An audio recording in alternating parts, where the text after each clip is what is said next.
Digital platform पर आप सभी का हार्दिक स्वागत है। अभिनंदन है। जय श्री कृष्णा, राधे राधे। और हमारा चल रहा पादप जगत प्रणाली या वर्गीकरण की प्रणाली। इसमें हमने 2 जगत प्रणाली, 3 जगत प्रणाली, 4 जगत, 5 जगत और 6 जगत वर्गीकरण की प्रणाली पढ़ी थी। 4 जगत वो 5 जगत की प्रणाली है RH बीटेकर ने दी थी, इसको हम सर्वमान्य या इसको पढ़ते हैं। और 6 जगत की प्रणाली डूलिटल ने दी थी। किसने दी? डूलिटल ने। इसने जो पादप जगत 5 जगत वर्गीकरण है उसके आधार पर बनाई 6 जगत प्रणाली। ठीक है। फिर उसके बारे में हमने पढ़ा था प्लांट हर्बेरियम, पादप हर्बेरियम, उसके बारे में। फिर उसके बाद हमारा पादप हर्बेरियम चल रहा है, तो वह हर्बेरियम सीट कहलाती है। विश्व का सबसे बड़ा botanical garden, royal botanical garden जो खाए हैं क्यू, और क्यू क्या है? इंग्लैंड। किसमें? इंग्लैंड में। इसी को हम पादप जगत की राजधानी बोलते हैं। क्या बोलते हैं? पादप जगत की राजधानी, कैपिटल ऑफ प्लांट, ठीक है, किंगडम की। एशिया का सबसे बड़ा बॉटनिकल गार्डन क्या है? एशिया का सबसे बड़ा बॉटनिकल गार्डन है Indian botanical garden Sirpur Kolkata, जो पश्चिम बंगाल में है। किसमें? वेस्ट बंगाल में। आज हम चालू करेंगे, एक तो करेंगे हम पादप जगत प्रणाली, 5 जगत प्रणाली, जिसमें हम RH बीटेकर वाली, ठीक है, ये आप पढ़ेंगे आज है।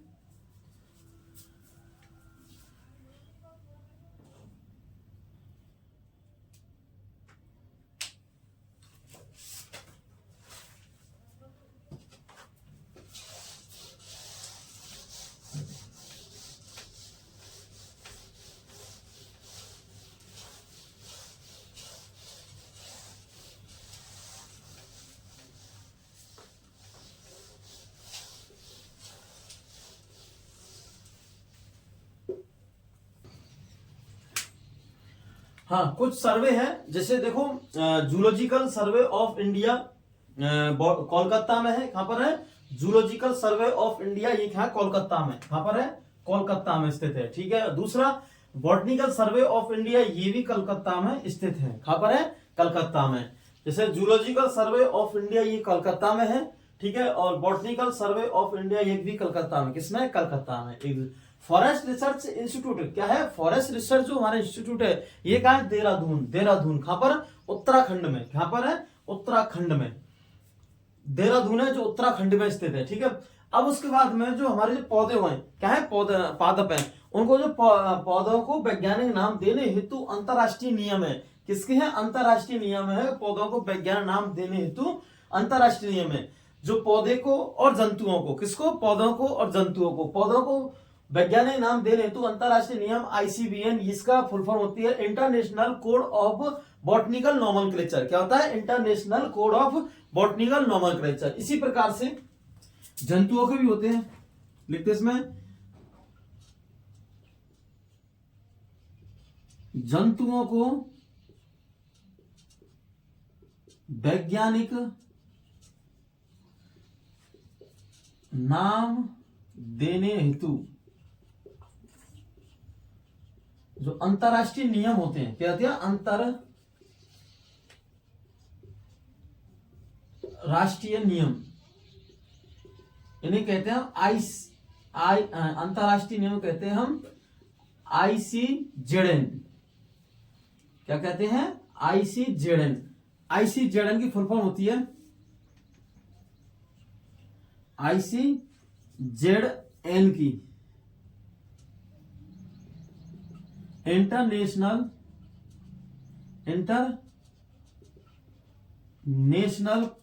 कोड ऑफ जूलॉजिकल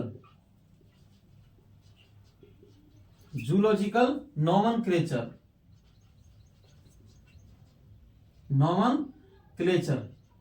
ठीक है। अब देखो, तो कुछ सर्वे है। जूलॉजिकल सर्वे ऑफ इंडिया ये कहां पर स्थित है? कोलकाता में, पश्चिम बंगाल में। दूसरा बॉटनिकल सर्वे और इंडियन, ये कहा है? ये भी कोलकाता में स्थित है। फॉरेस्ट रिसर्च इंस्टीट्यूट क्या है? जो वन विभाग है, क्या है? वन विभाग है। इसकी जो फॉरेस्ट इंस्टीट्यूट है ये कहां बना हुआ है? देहरादून, उत्तराखंड में। ठीक है। पौधों का वैज्ञानिक नाम देने हेतु अंतरराष्ट्रीय नियम होते हैं। एक तो पौधों को नाम देने हेतु, एक जंतुओं को नाम देने हेतु अंतरराष्ट्रीय नियम होते हैं। पौधों को नाम हेतु कहते हैं ICBN। क्या कहते हैं? ICBN। ICBN का मतलब है international code of botanical nomenclature. क्या है? International code of botanical nomenclature, ठीक है। दूसरा, जंतुओं का वैज्ञानिक नाम देने हेतु अंतरराष्ट्रीय नियम। क्या है? जंतुओं का वैज्ञानिक नाम देने हेतु अंतरराष्ट्रीय नियम, तो इसे कहते हैं international code of zoological nomenclature. क्या कहते हैं? International code of zoological nomenclature, इस प्रकार से, ठीक है। तो ये हमारा नाम। अब हम पढ़ेंगे 5 जगत प्रणाली। क्या पढ़ेंगे? 5 जगत प्रणाली। और उसमें सबसे पहले लेंगे हम मोनेरा को। किसको लेंगे? मोनेरा को, ठीक है।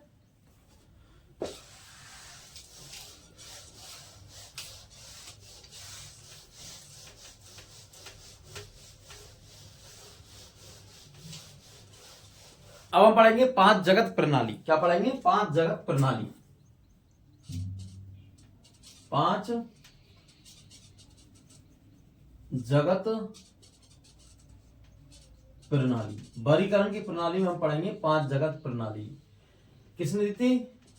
RHB ही टेकर ने। किसने दी थी? RHB टेकर ने। इसमें हम सबसे पहला संघ पढ़ेंगे मोनेरा। मोनेरा के बारे में पढ़ेंगे। क्या पढ़ेंगे? मोनेरा।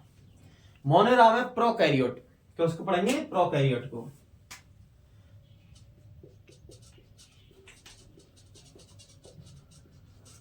प्रोकैरियोट को। फिर उसके बाद में प्रोकैरियोट के बाद में इसमें फिर हम पढ़ेंगे आर्की जीवाणु। आर्की जीवाणु। उसके बाद में जीवाणु। उसके बाद में बीजीए, ब्लू ग्रीन एल्गी। उसके बाद पढ़ेंगे हम बीजीए के बाद में पढ़ेंगे माइकोप्लाज्मा। माइकोप्लाज्मा। उसके बाद पढ़ेंगे हम इसमें एक्टिनोमाइसीटीज। क्या है? एक्टिनोमाइसीटीज, ये एक्टिनोमाइसीटीज, ठीक है। प्रोकैरियोट में फिर पढ़ेंगे हम आर्की जीवाणु और जीवाणु। फिर उसके बाद बीजीए और माइकोप्लाज्मा और एक्टिनोमाइसीटीज। किसके बारे में पढ़ेंगे? एक्टिनोमाइसीटीज। ये जीवाणु इन्हें बोलते हैं यू बैक्टीरिया। क्या बोलते हैं इनको? You bacteria. क्या बोलते हैं? यू बैक्टीरिया, ठीक है। इनका बोलते हैं यू बैक्टीरिया। ये क्या है? यू बैक्टीरिया, ठीक है। ये वाले जीवाणु, बीजीए, माइकोप्लाज्मा और ये क्या है? एक्टिनोमाइसीटीज। क्या है? एक्टिनोमाइसीटीज, ठीक है। अब सबसे पहले हम हेडे लगाएंगे आर्की जीवाणु। क्या बनाएंगे? आर्की जीवाणु, ठीक है। हेडे बनाते हैं हम आर्की जीवाणु।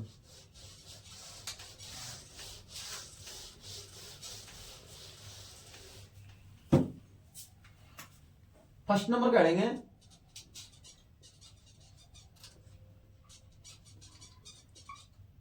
आर्की जीवाणु। सबसे पहले पढ़ेंगे आर्की जीवाणु। आर्की जो जीवाणु है, ये कैसे हैं? अविकल्पी अनोक्सी है। कैसे है? अविकल्पी अनोक्सी है या अनोक्सी अविकल्पी, ठीक है। अनोक्सी अविकल्पी है ये वाले आर्की जीवाणु। दूसरा, ये प्राचीन जीवित जीवाश्म में। कैसे हैं? प्राचीन जीवित जीवाश्म में। कैसे हैं ये? प्राचीन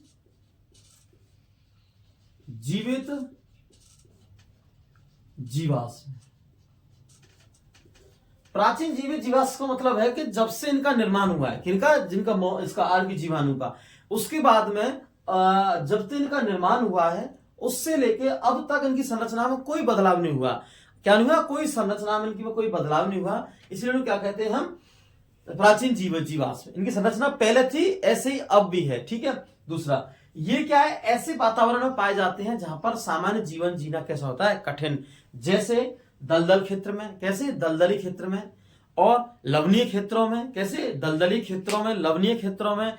गर्म जल में। किसमें? गर्म जल में। और सल्फर युक्त जल में। कैसे युक्त में? सल्फर युक्त जल में, ठीक है। क्या पाते हैं? सल्फर युक्त में। देखो, सामान्य जीवन जीना, जैसे ये जो आर्की जीवाणु है, ये दलदल में पाए जाते हैं। कहां पाए जाते हैं? दलदल में। दूसरा, सल्फर युक्त में। सल्फर युक्त जल में। दलदल में, सल्फर युक्त जल में और लवणीय जल में। कैसे? लवणीय जल में जिसमें NaCl ज्यादा हो, नमक की मात्रा ज्यादा हो, ठीक है, जैसे हमारे समुद्री है, क्या समुद्र में लवणीय मात्रा। सल्फर युक्त, जो सल्फर युक्त जल है ये अधिकतर पहाड़ी क्षेत्रों में पाया जाता है। कहां पाया जाता है? पहाड़ी क्षेत्रों में, पहाड़ी क्षेत्रों में पाया जाता है। पहाड़ी क्षेत्रों में सल्फर युक्त जल पाया जाता है। और सल्फर युक्त जल को लोग पीते हैं, क्योंकि जानबूझकर लोग पीते हैं, क्योंकि इससे स्किन डिजीज नहीं होती है। क्या नहीं होती है? इससे जो त्वचा रोग होते हैं ये नहीं होते। किससे? सल्फर युक्त जल से स्किन डिजीज नहीं होती है। ठीक है, एक चीज। दलदल, क्या है? दलदल, दलदल में। और दूसरा फिर इसमें और भी है समुद्र गर्म जल में, हाँ, हॉट वाटर में ये पाए जाते हैं। कहां पाए जाते हैं? हॉट वाटर में। ठीक है, सामान्य जीवन जीना ऐसी जगह पाए जाते हैं जहां सामान्य जीवन जीना संभव है। कैसा है? संभव है। ठीक है, जब सामान्य जीवन जीना संभव है, लेकिन इनकी एक खासियत है कि इनके अंदर ऐसा क्या है जो दलदली क्षेत्र में सल्फर युक्त में पाए जाते हैं, क्योंकि इनके अंदर उच्च प्रतिरोधक क्षमता है। कैसी है? उच्च प्रतिरोध क्षमता है। और उच्च प्रतिरोधक क्षमता क्यों है? उच्च प्रतिरोधक क्षमता कारण है कि ये क्या है? उच्च प्रतिरोधक क्षमता का मतलब है कि इनके अंदर शाखित वसा पाई जाती है। क्या है? शाखित वसा। इनके अंदर क्या है? शाखित वसा पाई जाती है। इसके कारण इनमें उच्च प्रतिरोधक क्षमता होती है। किनमें? आर की जीवाणु में। किनमें होती है? आर की जीवाणु में। ठीक है, लिखते हैं तो फिर है?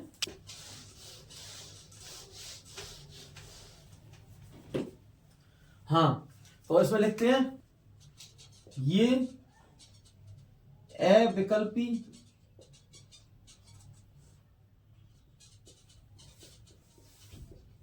अनोक्सीय है। कैसे है? ये अविकल्पीय अनोक्सीय है। अविकल्पीय अनोक्सीय है कि इनको यदि ऑक्सीजन की मात्रा मिल जाए, किसकी मिल जाए? O2 मतलब ऑक्सीजन की मात्रा मिल जाए,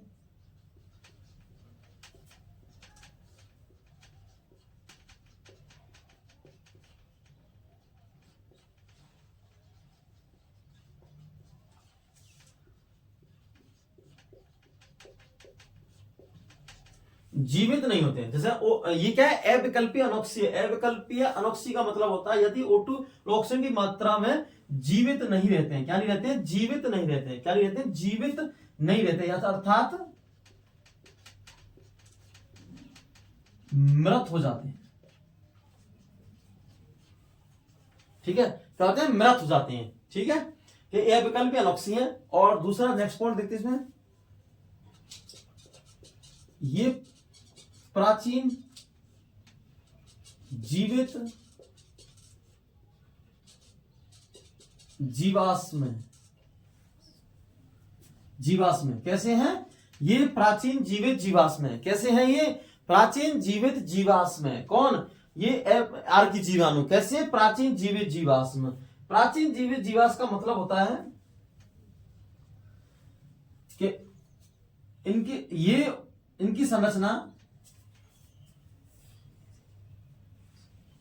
हाँ, प्राचीन जीवित जीवाश्म का मतलब होता है जो उत्पत्ति के समय, कहां पर? उत्पत्ति के समय जो संरचना में थे। जैसे माना कि आर की जीवाणु की उत्पत्ति हुई थी। कैसी हुई थी? उत्पत्ति। तो जो उत्पत्ति के समय उत्पत्ति के समय जो संरचना थी वो बिना किसी परिवर्तन के, बिना किसी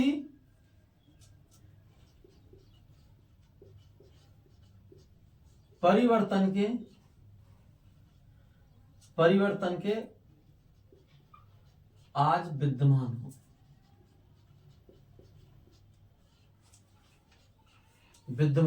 क्या हो? विद्यमान हो। उसे हम जीवित जीवाश्म कहते हैं। देखो, इसमें दो टर्म्स आई थी। एक तो आया था हमारा जीवित जीवाश्म और एक आया था अविकल्पी अनोक्सीय।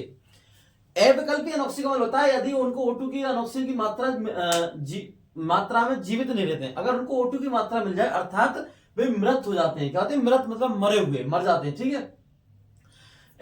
दूसरा दूसरा क्या? ये प्राचीन जीवित जीवाश्म है। कैसे हैं ये प्राचीन जीवित जीवाश्म है? कौन? आर्की जीवाणु।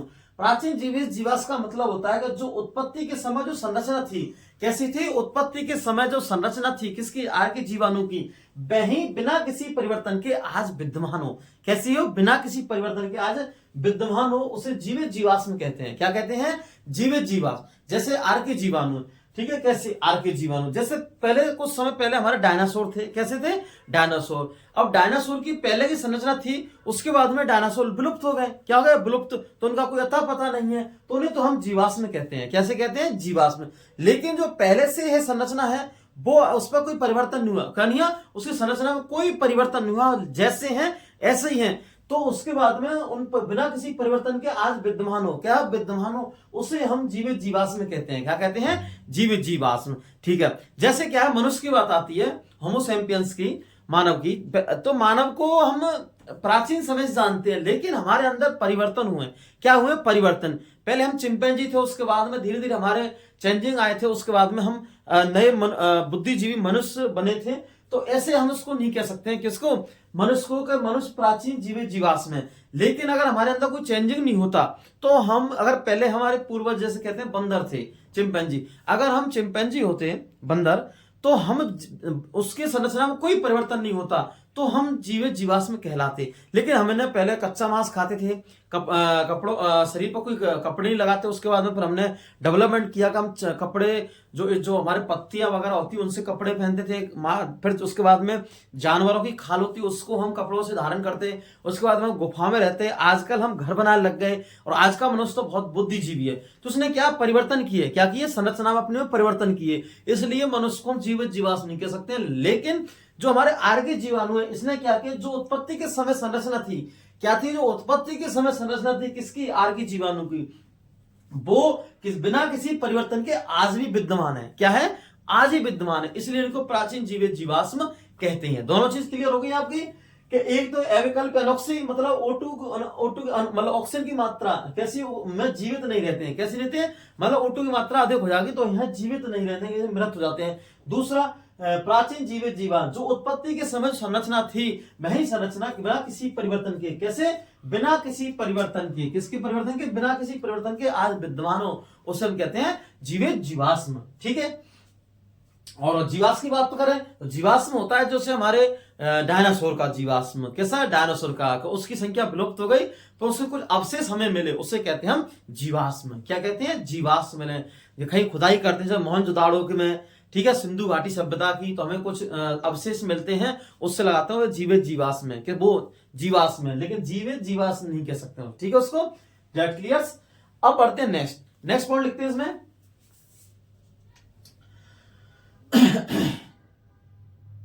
ये ऐसे वातावरण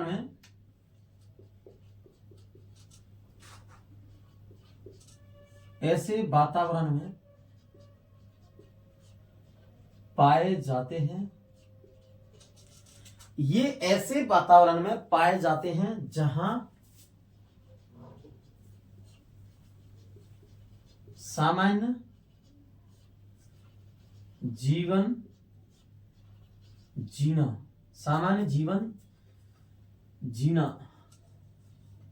ऐसे लोग सामान्य जीवन संभव नहीं होता है।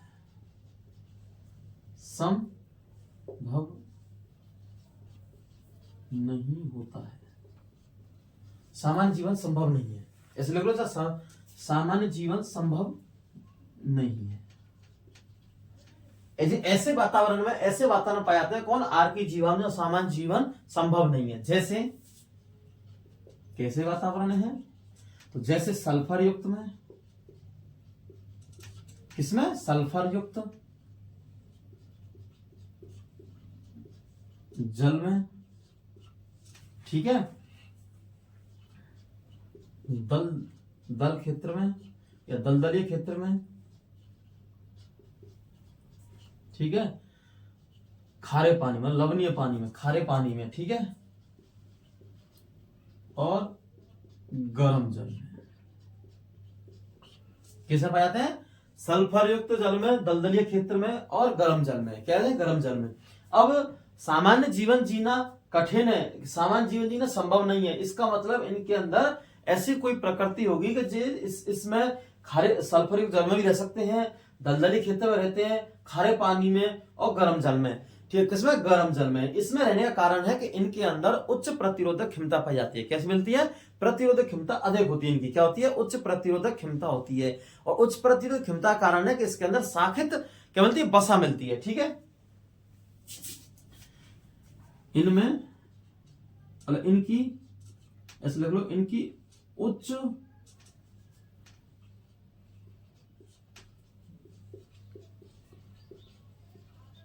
प्रतिरोधक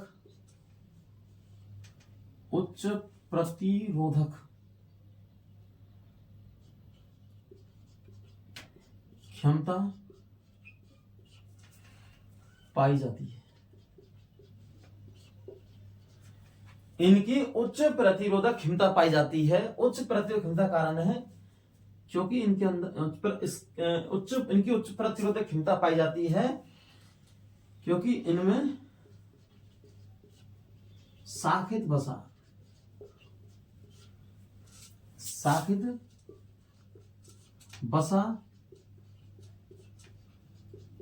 पाई जाती है। कैसी पाई जाती है? साखित बसा पाई जाती है। कैसी पाई जाती है? साखित बसा इनमें उच्च प्रतिरोधक क्षमता पाई जाती है क्योंकि इनमें साखित बसा, कौन सी है? साखित बसा पाई जाती है। कैसी? साखित बसा पाई जाती है। ठीक है, इनके अंदर। दूसरा अगर हम बात करें तो इनको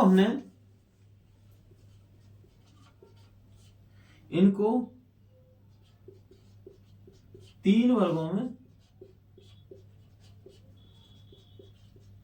बांटा है। कैसे बांटा है? 3 वर्गों में।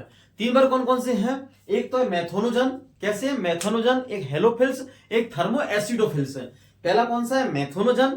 कैसा है? मेथोनोजन। दूसरा है अपन का कौन सा? हेलोफिल्स। तीसरा है थर्मो एसिडोफिल्स। 3 वर्गों में बांटा है। कितने? 3 वर्गों में बांटा है। किसको? आर के जीवाणु। किसको बांटा है? आर के जीवाणु को 3 वर्गों में। फिर हम पढ़ेंगे बीजीए ब्लू ग्रीन एल्गी। ठीक है, तो आर के जीवाणु तो यह अविकल्पीय अनोक्सिएशन होते हैं और ये प्राचीन जीवे जीवाश्म होते हैं। ठीक है, और ऐसे वातावरण पाए जाते हैं जहां पर सामान्य जीवन जीना संभव नहीं है, जैसे सल्फर युक्त जल में और दलदले क्षेत्र में, खारे पानी में। कैसे पानी में? खारे पानी में। इनकी उच्च प्रतिरोधक क्षमता पाई जाती है क्योंकि ऐसे लगो क्योंकि साखित बसा पाई जाती है। कौन सी पाई जाती है? क्योंकि साखित बसा, इनमें साखित बसा पाई जाती है। इनको 3 वर्गों में बांटा है। कैसे बांटा है? 3 वर्गों में बांटा गया है। कौन से वर्गों में? लिखते हैं। ठीक है, 3 वर्गों में। तो इनके 3 वर्ग हैं।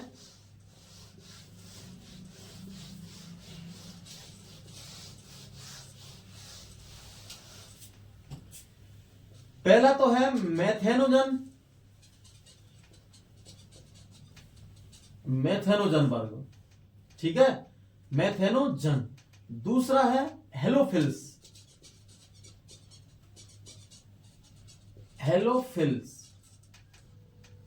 कौन सा? हेलोफिल। और तीसरा थर्मो एसिडोफिल।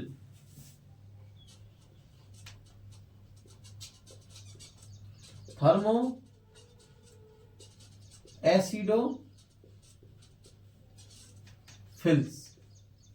पहला तो है मेथेनोजन। कौन सा है? पहला फर्स्ट है मेथेनोजन, दूसरा हेलोफिल्स। क्या है? हेलोफिल्स। और थर्मो एसिडोफिल। कैसा है? Thermo acidophil. ठीक है, की हड्डी बनाते बंद।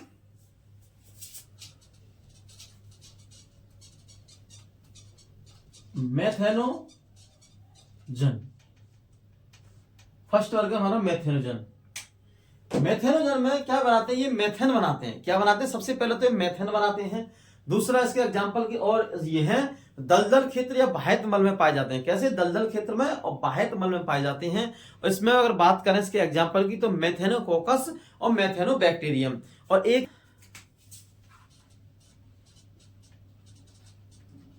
मेथेन बनाते हैं। क्या बनाते हैं? मेथेन बनाते हैं। क्या बनाते हैं? ये मेथेन बनाते हैं। दूसरा और लिखते इसमें ये दलदल व दलदल व भायत मल में,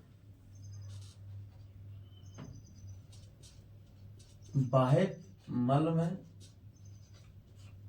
में पाए जाते हैं। कैसे?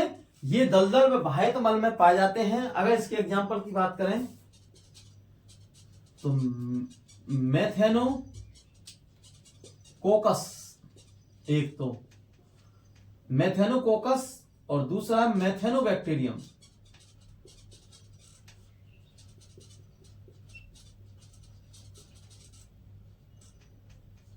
मेथेनोबैक्टीरियम कौन सा है? मेथेनोबैक्टीरियम। एक तो कौन सा? मेथेनोकोकस और दूसरा मेथेनोबैक्टीरियम। कौन सा? मेथेनोबैक्टीरियम। और इसमें एक रूमेन कोकस एल्वस। रूमेन कोकस एल्वस ये क्या है? जो जुगली करने वाले, जुगाली, जुगाली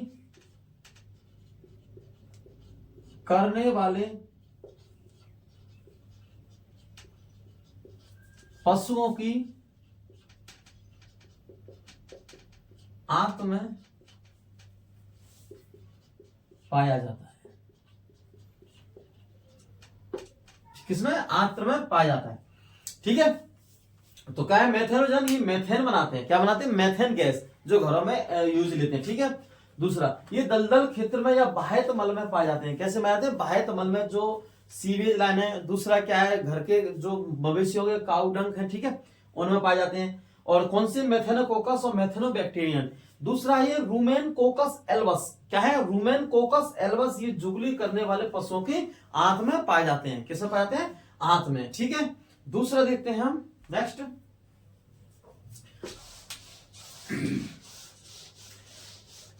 हेलोफिल्स। नेक्स्ट हमारा सेकंड नंबर का हेलोफिल्स। हेलोफिल्स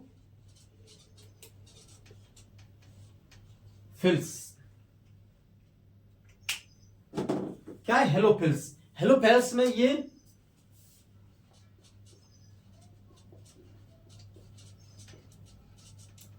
ऐसे रख लो, ये लवणीय क्षेत्र में, ये लवणीय क्षेत्र में पाए जाते हैं। कैसे पाए जाते हैं? हेलोफिल्स है जो कैसे है? लवणीय क्षेत्रों में, ये लवणीय क्षेत्र में पाए जाते हैं। कैसे क्षेत्र में? लवणीय क्षेत्र में पाए जाते हैं। कौन? हेलोफिल्स। ठीक है। और इसके एग्जांपल की बात करें इसमें तो हेलोबैक्टीरियम, हेलोबैक्टीरियम, सॉरी, हेलोबैक्टीरियम। कौन से है? हेलोबैक्टीरियम। कौन से? हेलोबैक्टीरियम। किसमें? हेलोफिल्स में, ये लवणीय जल में पाए जाते हैं। और ये हेलोबैक्टीरियम। कौन सा एग्जांपल है इसमें? हेलोबैक्टीरियम। ठीक है। तो हम थर्मोएसिडोफिल्स, तीसरा वर्ग है हमारा किसका? तीसरा वर्ग है आर्की जीवाणु का। पहला कौन सा? मेथेनोजन है। दूसरा कौन सा? हेलोफिल्स है। और तीसरा थर्मोएसिडोफिल, थर्मोएसिडोफिल्स, थर्मोएसिडोफिल्स ये कैसे हैं? ये सल्फर व गर्म जल, सल्फर युक्त जल में, ठीक है, कैसे हैं? ये सल्फर युक्त जल में है और गर्म जल में, गर्म जल में उपस्थित होती है। एक तो होते हैं सल्फर युक्त जल में और दूसरे होते हैं गर्म जल में उपस्थित होते हैं। कैसे होते हैं? गर्म जल में उपस्थित है। एक तो होते हैं ये सल्फर युक्त जल में और दूसरे होते हैं गर्म जल में उपस्थित होते हैं। ठीक है, एक चीज। दूसरा की बात करें, क्या करें? एग्जाम्पल की बात करें तो इसमें आएगा एग्जाम्पल एसिडोथर्मस। एक तो आएगा एसिडोथर्मस, ठीक है, और दूसरा आएगा इसमें एग्जाम्पल सेकंड है सल्फोलोबस, सल्फोलोबस।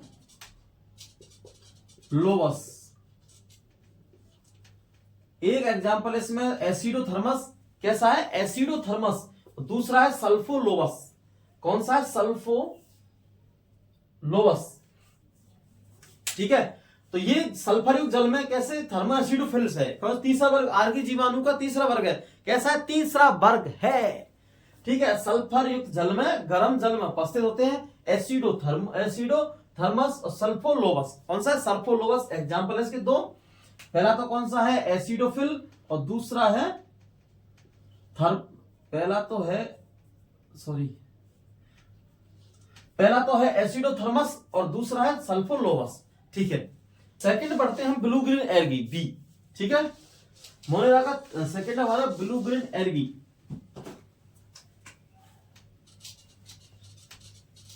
BGA,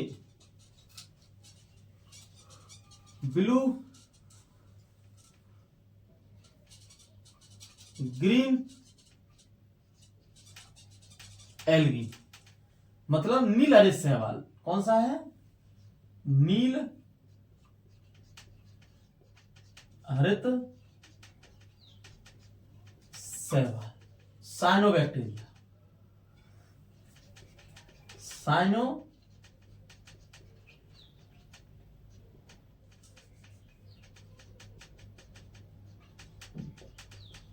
cyanobacteria.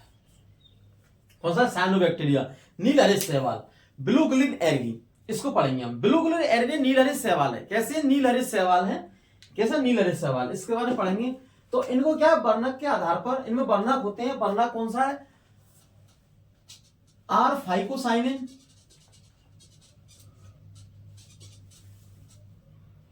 आर फाइकोसाइनिन,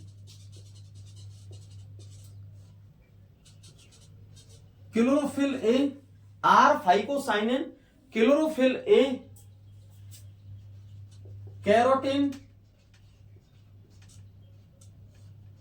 और मिक्सोजेंथेफिल, मिक्सोजेंथिन।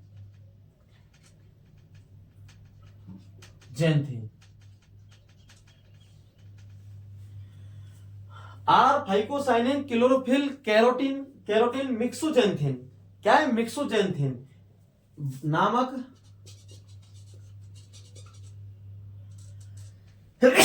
वर्णक पाए जाते हैं, वर्णक पिगमेंट पाए जाते हैं, वर्णक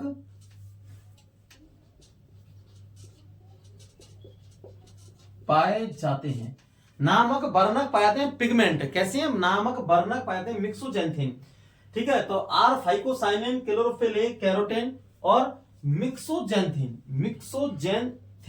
नामक वर्णक पाए जाते हैं। कैसे पाए जाते हैं, नामक वर्णक पाए जाते हैं। और इनको वर्णक के आधार पर, इनको वर्णक के आधार पर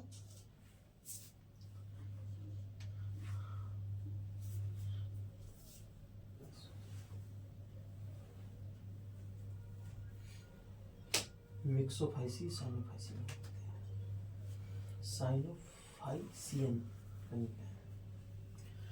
हाँ नामक वर्णक पाए जाते हैं। इनको वर्णक के आधार पर, किसको, इनको वर्णक के आधार पर मिक्सोफाइसी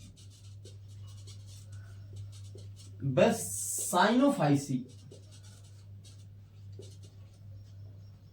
साइनोफाइसी वर्ग में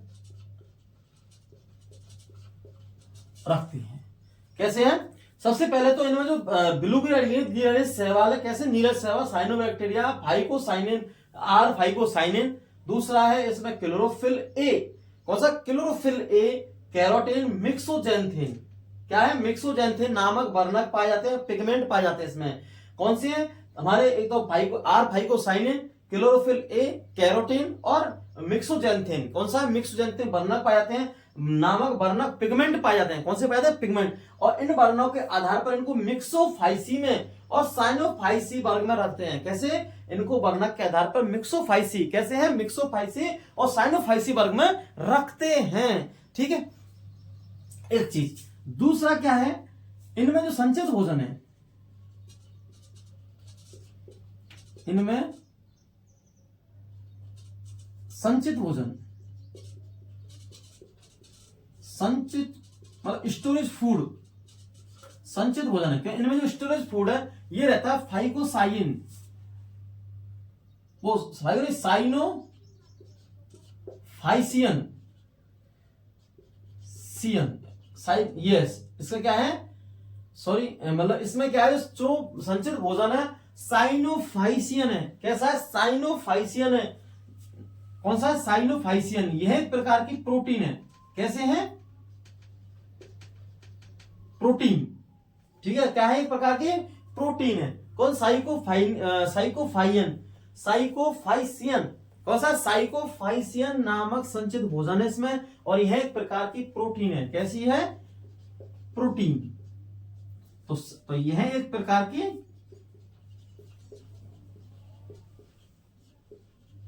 की प्रोटीन है।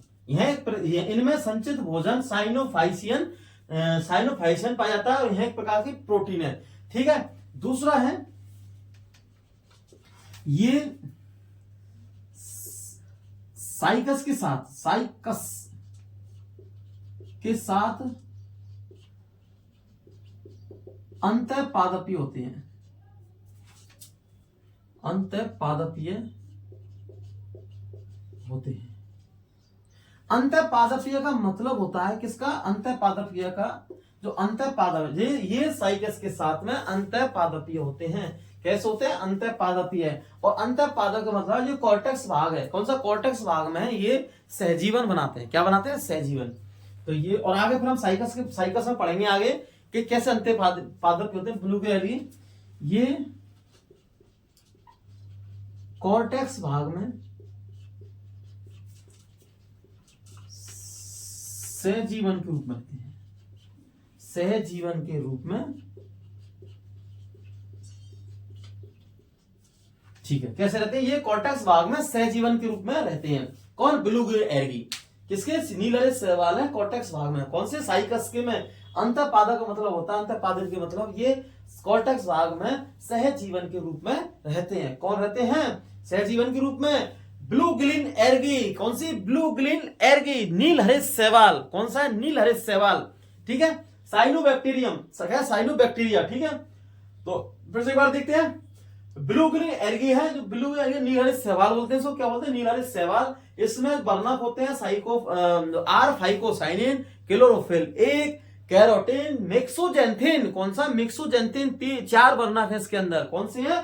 वर्णक, पिगमेंट है। इनको वर्णक के आधार पर मिक्सोफाइसी साइनोफाइसी वर्ग में रखते हैं। क्या रखते हैं? इनको वर्णक के आधार पर मिक्सोफाइसी व साइनोफाइसी वर्ग में रखते हैं। ठीक है, दूसरा, इनमें संचित भोजन साइनोफाइसियन मतलब प्रोटीन है, एक प्रकार की कैसी है? प्रोटीन है। दूसरा, ये साइकस के साथ में अंतःपादपीय होते हैं। कैसे होते हैं? ये साइकस के साथ में कैसे होते हैं? अंतःपादपीय होते हैं। अंतःपादपीय होते हैं। अंतःपादक मतलब होता है ये कॉर्टेक्स भाग में सहजीवन के रूप में रहते हैं। और जब हम साइकस पढ़ेंगे तो और इसको डिटेल से पढ़ेंगे। ठीक है, अब हम इसमें बढ़ाएंगे हेडिंग लाभदायक बीजीय और हानिकारक बीजीय, ब्लू ग्रीन एल्गी। ठीक है,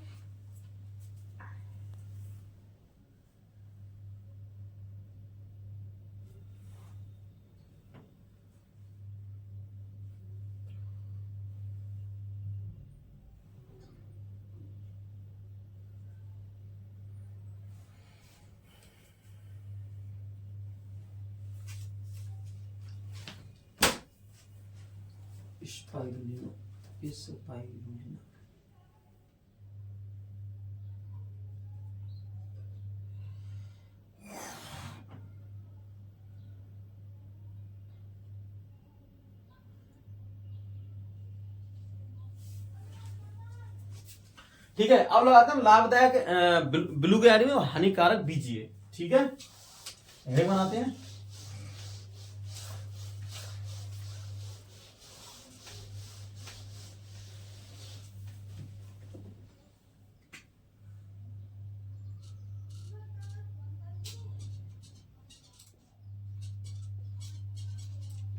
लाभदायक बीजीय।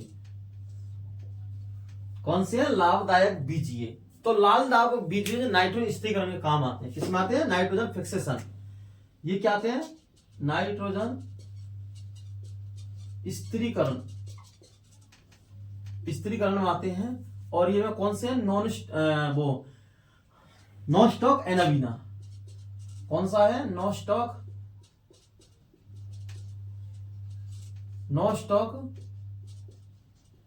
एनावीना। कौन सा है? नॉस्टॉक। कौन सा? नॉस्टॉक एनावीना। ये क्या? चावल की खेती में। कौन सी खेती में? चावल की खेत में। हेलो, चावल के खेत में, चावल के खेत में मिलते हैं। तो नाइट्रोजन स्थिरीकरण क्या? नाइट्रोजन स्थिरीकरण। तो अगर हम बात जाने नाइट्रोजन स्थिरीकरण की, तो ये क्या करते हैं? तो नॉस्टॉक एनावीना, ये जो चावल की खेत है, इसमें चावल की जड़ों में रहते हैं नॉस्टॉक एनावीना, और ये इनको नाइट्रोजन उपलब्ध कराते हैं। क्या कराते हैं? नाइट्रोजन उपलब्ध कराते हैं। जैसे हमारी दालों के अंदर राइजोबियम जीवाणु होता है, जो जड़ों में पाए जाते हैं ग्रंथिल के रूप में। किसके रूप में? ग्रंथिल के रूप में। उनको नाइट्रोजन उपलब्ध कराता है। क्या कराता है? उपलब्ध कराता है। ठीक है। अगर दूसरा लिखते हैं हम लाभ हानिकारक, हानि नहीं, ठीक है। और हम भोजन के रूप में इसको लाभदायक है, फिर इसको भोजन के रूप में, किसके रूप में? भोजन के रूप में पढ़ते हैं इसको। किसमें पढ़ते हैं? जो हमारे लाभदायक में, तो एक तो नाइट्रोजन स्थिरीकरण, नॉस्टॉक एनावीना, फिर उसके बाद भोजन के रूप में। तो भोजन के रूप में एक होता है स्पाइरुलिना। स्पाइरुलिना, तो स्पाइरुलिना, इसमें विटामिन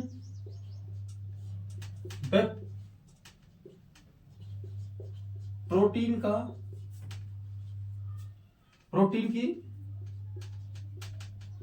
प्रचुर मात्रा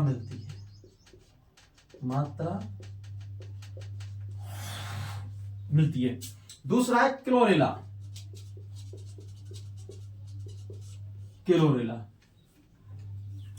कौन सा है? एक तो हमारा स्पाइरुलिना और दूसरा हमारा क्लोरेला। इसमें प्रोटीन का उच्चतम स्रोत है। इसका उपयोग करें तो अंतरिक्ष, कौन से? अंतरिक्ष यात्री। कौन से यात्री? प्रोटीन का उच्चतम स्रोत है। कौन है? प्रोटीन का उच्चतम स्रोत है। कौन? क्लोरेला। प्रोटीन का उच्चतम स्रोत है। अंतरिक्ष यात्री क्या करते हैं? इसका उपयोग करते हैं। कैसे करते हैं? उपयोग करते हैं। तो सबसे पहले हमने पढ़ा था लाभदायक बीजीय। क्या पढ़ा था? लाभदायक बीजीय नाइट्रोजन स्थिरीकरण में, मतलब नॉस्टॉक एनावीना चावल के खेत में पाया जाता है। किसमें? खेत में। नाइट्रोजन स्थिरीकरण मतलब इनको नाइट्रोजन उपलब्ध कराता है जड़ों को। ठीक है। भोजन के रूप में स्पाइरुलिना, जो विटामिन प्रोटीन की प्रचुर मात्रा मिलती है। किसकी मिलती है?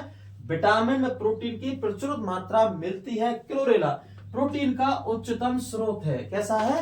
प्रोटीन का उच्चतम स्रोत है। और अंतरिक्ष यात्री इसको ले जाते हैं, जहां हमारे अंतरिक्ष में जो यात्री जाते हैं किसी मिशन के लिए, तो वहां पर भोजन उपलब्ध नहीं हो पाता, इसलिए किसको ले जाते हैं? क्लोरेला को। किसको? क्लोरेला को। और स्पाइरुलिना को भी ले जाते हैं, ज्यादातर क्लोरेला को ले जाते हैं क्योंकि उसमें प्रोटीन का उच्चतम स्रोत है। ठीक है।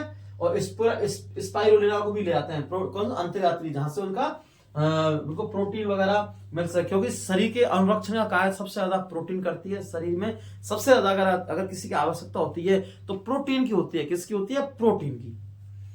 हमारा जो बीजीए ये हो गया नॉस्टॉक एनावीना और भोजन के रूप में स्पाइरुलिना। अब पढ़ेंगे हानिकारक। क्या पढ़ेंगे? हानिकारक।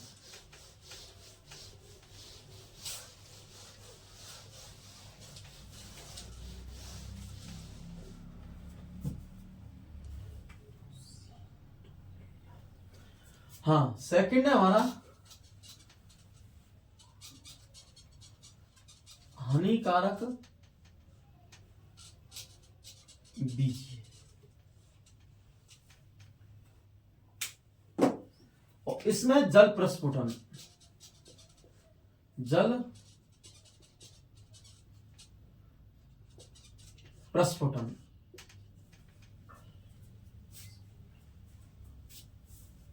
जल प्रस्फुटन। प्रस्फुटन क्या है? जल प्रस्फुटन। जल प्रस्फुटन में क्या होता है? इसमें जो जल प्रस्फुटन में होने वाले जो एंजाइम मतलब जो बैक्टीरिया हैं जल प्रस्फुटन में, एक तो कौन सा है? नॉस्टॉक एनावीना। क्या है? नॉस्टॉक एनावीना। नॉस्टॉक एनावीना क्या है? नॉस्टॉक एनावीना। माइक्रोसिस्टस।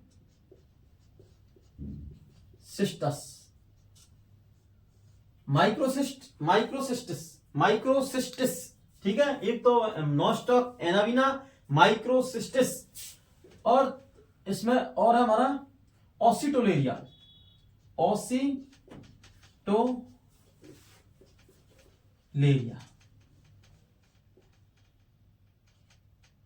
कौन सा है? ऑसिटोलेरिया। कौन सा? ऑसिटोलेरिया। नॉस्टॉक एनावीना, माइक्रोसिस्टस और ऑसिटोलेरिया ये करते हैं जो जल प्रस्फुटन है। कौन सा है? जल प्रस्फुटन।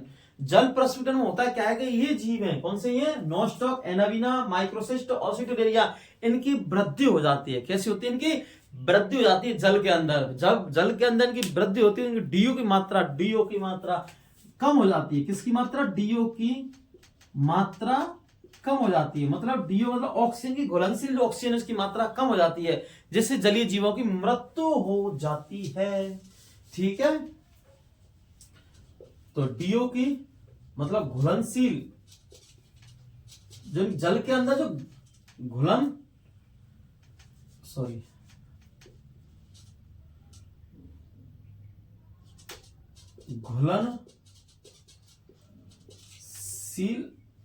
ऑक्सीजन की मात्रा कम हो जाती है, जिससे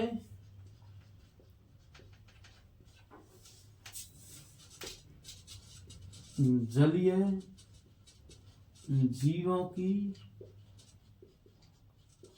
मृत्यु हो जाती है। क्या होती है? मृत्यु हो जाती है। लाभदायक बीजीएम तो पढ़ा था हमने, एक तो नाइट्रोजन स्थिरीकरण में जो चावल के खेत में नॉस्टॉक एनावीना में, ठीक है। दूसरा हमने पढ़ा था भोजन के रूप में, किसमें? लाभदायक भोजन के रूप में स्पाइरुलिना और क्लोरेला। इसमें प्रोटीन की मात्रा और विटामिन की मात्रा प्रचुर मात्रा में मिलती है। अंतरयात्री क्लोरेला का उपयोग करते हैं, स्पाइरुलिना भी करते हैं, क्लोरेला का ज्यादा करते हैं। ठीक है, उसके बाद में हम पढ़ रहे हैं हानिकारक बीजीए। कौन सा? एक तो लाभदायक रूप में, एक हानिकारक रूप में। अब हम पढ़ रहे हैं हानिकारक बीजीए। हानिकारक बीजीए का मतलब जल प्रस्फुटन। कौन सा है? जल प्रस्फुटन। जल प्रस्फुटन मतलब होता है कि इसमें जो नॉस्टॉक एनावीना, माइक्रोसिस्टस और ऑसिटोलेरिया ये जो क्या करते हैं? जीवाणु से वृद्धि करते हैं, और वृद्धि करने के बाद में जो घुलनशील O2 की मात्रा में कम हो जाती है, क्योंकि जल के अंदर जो जलीय जीव होते हैं जल में घुलनशील ऑक्सीजन का उपयोग करते हैं, और ये क्या करते हैं? जो जल में घुलनशील ऑक्सीजन है उसको स्वयं खींच लेते हैं श्वसन में। ठीक है, और जैसे ये लेते हैं कौन?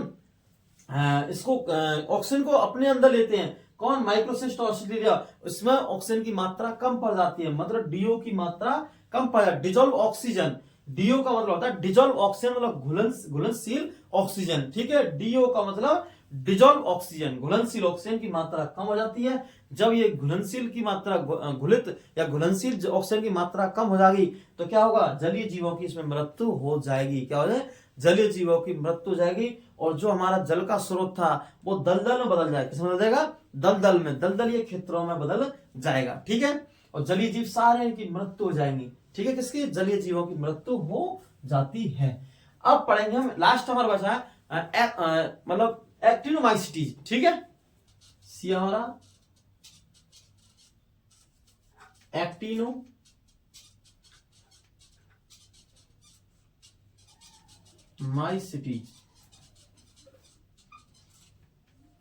एक्टिनोमाइसिटीज कौन सा है? एक्टिनोमाइसिटीज। एक्टिनोमाइसिटीज है, कौन सा है? एक्टिनो नहीं, हाँ थर्ड पढ़ेंगे हम, मतलब सी नंबर का एक्टिनोमाइसिटीज। एक्टिनोमाइसिटीज कौन सा है? एक्टिनोमाइसिटीज। ये तंतु में जीवाणु होते हैं। कैसे होते हैं? तंतु में जीवाणु होते हैं, मतलब माइक्रोबैक्टीरियम। माइक्रोबैक्टीरियम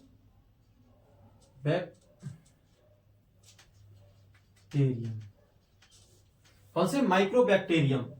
कौन से माइक्रोबैक्टीरियम होते हैं? तंतु में जीवाणु। दूसरा ये मृतोपजीवी होते हैं। कैसे होते हैं?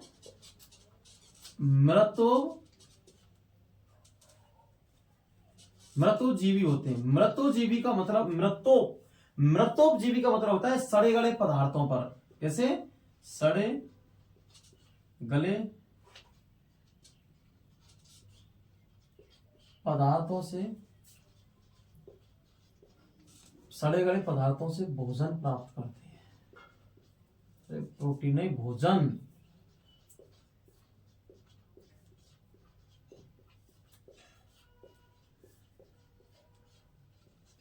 ये सड़े गले पदार्थों से भोजन प्राप्त करते हैं, मृतोपजीवी मतलब होता है। ठीक है, तो ये माइक्रोबैक्टीरियम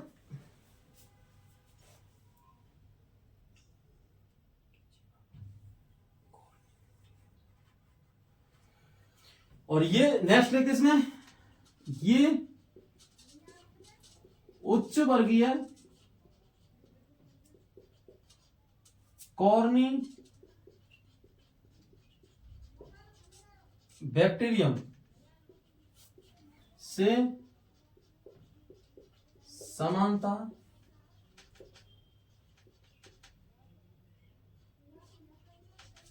ये उच्च वर्गीय कॉर्नी बैक्टीरियम, ये उच्च वर्गीय कॉर्नी बैक्टीरियम से समानता दर्शाते हैं। क्या दर्शाते हैं? ये उच्च वर्गीय कॉर्नी बैक्टीरियम से समानता दर्शाते हैं। कौन दर्शाते हैं? एक्टिनोमाइसिटीज। तो ये मृतोपजीवी हैं, सड़े गले पदार्थों से भोजन प्राप्त करते हैं। ये तंतुओं में जीवाणु होते हैं, मतलब माइक्रोबैक्टीरिया। कौन से होते हैं? माइक्रोबैक्टीरिया। ठीक है, कौन से? माइक्रोबैक्टीरिया। ठीक है, हाँ, ये उच्च वर्गीय बैक्टीरियम से समानता दर्शा, उच्च वर्गीय कॉर्नी बैक्टीरियम। कौन से? Corny bacterium. कौन से? कॉर्नी बैक्टीरियम से समानता दर्शाते हैं। ठीक है,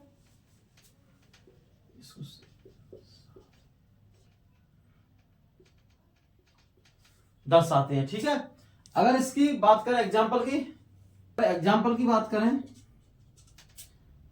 तो एक्टिनोमाइसिटीज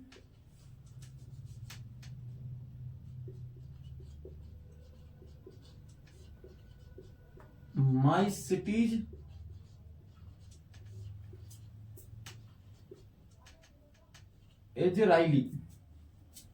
कौन सा है?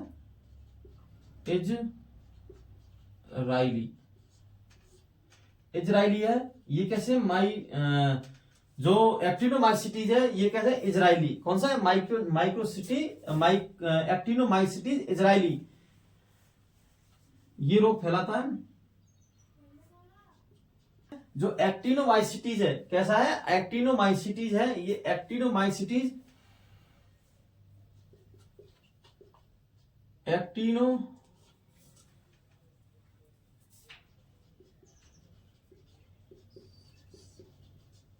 एक्टिनोमाइकोसिस कैसा है? एक्टिनोमाइसिटीज इजराइली है। एक्टिनोमाइकोसिस रोग फैलाता है, रोग फैलाता है। कैसा रोग फैलाता है? और यह त्वचा स्किन डिजीज, मतलब त्वचा रोग फैलाता है। ऐसा फैलाता है? त्वचा रोग फैलाता है, स्किन डिजीज। ठीक है, तो एक्टिनोमाइसिटीज है। कैसा है? एक्टिनोमाइसिटीज है। ये तंतुओं में जीवाणु होते हैं। कैसे होते हैं? तंतुओं में जीवाणु होते हैं, माइक्रोबैक्टीरिया। ये मृतोपजीवी होते हैं। कैसे होते हैं? मृतोपजीवी मतलब सड़े गले पदार्थों से भोजन प्राप्त करते हैं। उच्च वर्गीय, इनकी जो उच्च वर्गीय ये कॉर्नी बैक्टीरियम से समानता दर्शाते हैं। क्या दर्शाते हैं? समानता। इनको एग्जाम्पल की बात करें तो एक्टिनोमाइसिटीज इजराइली, एक्टिनोमाइसिटीज रोग, एक्टिनोमाइसिस वो एक्टिनोमाइकोसिस माइकोसिस रोग फैलाते हैं, ये त्वचा रोग फैलाते हैं। ठीक है, मिलते हैं नेक्स्ट वीडियो में। वीडियो को शेयर करें अधिक से अधिक,